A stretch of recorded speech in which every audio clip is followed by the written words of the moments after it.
চব্বিশের গণঅভ্যুত্থান আজ একদিনে তৈরি হয় নাই।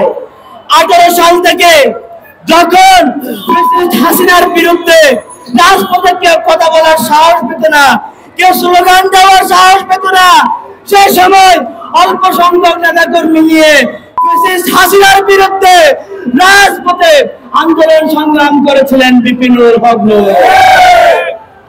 24-এর গণঅভ্যুত্থানের যে সমন্বয়ক দেখতে পান, বেশিরভাগ সমন্বয়ক ছিল তার হাতে গড়ে তোলা, বেশিরভাগ সমন্বয়ক ছিল ছাত্র অধিকার পরিষদের নেতা। অথচ সেই নুরুল হক নূরকে আপনারা গায়ে হাত তোলা স্পর্ধা দেখিয়েছেন। নূরকে কেন গায়ে হাত তোলা হয়েছে জানেন? জাতীয় পার্টি, জাতীয় দালাল পার্টি, জাতীয় দালাল পার্টি, গৃহপালিত বিরোধী দলীয় পার্টি, যারা গত 17 বছর ধরে আওয়ামী লীগের ক্ষমতাকে শক্তিশালী করার জন্য রাজপথে ছিল, সংসদে ছিল, সাহস চুকিয়েছিল, সে জাতীয় পার্টির বিরুদ্ধে আওয়াজ তুলেছিল বিপিনুর হক নূর। আমরা আশা করেছিলাম 24-এর গণঅভ্যুত্থান পরবর্তী যে সরকার ক্ষমতার মসনদে বসেছে, সে সরকার আওয়ামী লীগের বিচার করবে, আওয়ামী লীগের দালাল জাতীয় পার্টির বিচার করবে। কিন্তু তা দেখতে পাচ্ছি না। আমরা দেখতে পাচ্ছি এই সরকারের যারা প্রশাসন আছে, আইন শৃঙ্খলা বাহিনী আছে, আর্মি আছে, তারা 24-এর শক্তিকে তারা মেরে ফেলার জন্য উঠে পড়ে লেগেছে।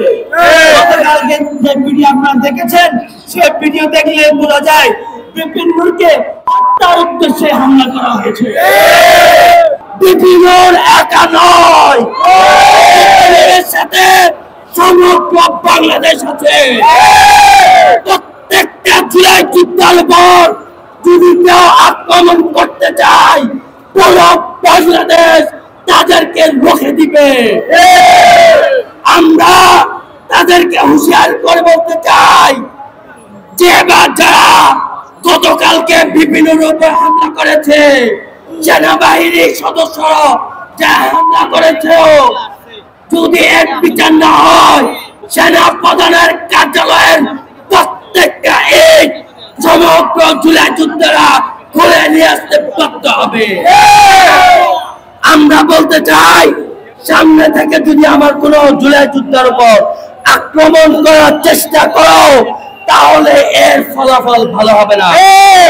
1 জুলাই আন্দোলন হয়েছে, হাসিনা হটিয়েছে, চাপার উপর নতুন করে আওয়ামী লীগ ভর করেছে।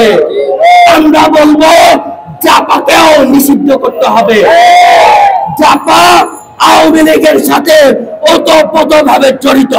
সেনাবাহিনী ও পুলিশের মধ্যে যারা এখনো আওয়ামী লীগের সঙ্গে যোগাযোগ রেখেছে, আওয়ামী দোসর রয়েছে, তাদের বিরুদ্ধে অন্তর্বর্তীকালীন সরকার যদি ব্যবস্থা গ্রহণ না করে, তাহলে অন্তর্বর্তীকালীন সরকারের বিরুদ্ধে আমাদের আন্দোলনে যাওয়া দরকার।